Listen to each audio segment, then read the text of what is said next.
Li va fer tanta il·lusió quan li va regalar això?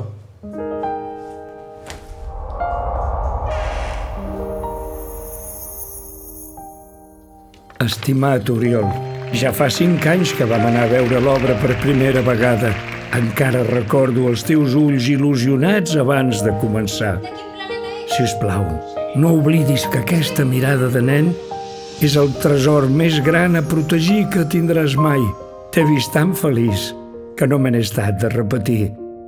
Tant de bo ho puguem fer molts anys, però si un dia no puc acompanyar-t'hi, guarda aquesta il·lusió i fes que d'altres descobreixin el secret. I recorda que, com el petit príncep, jo també seré una estrella somrienta des del cel. El teu avi.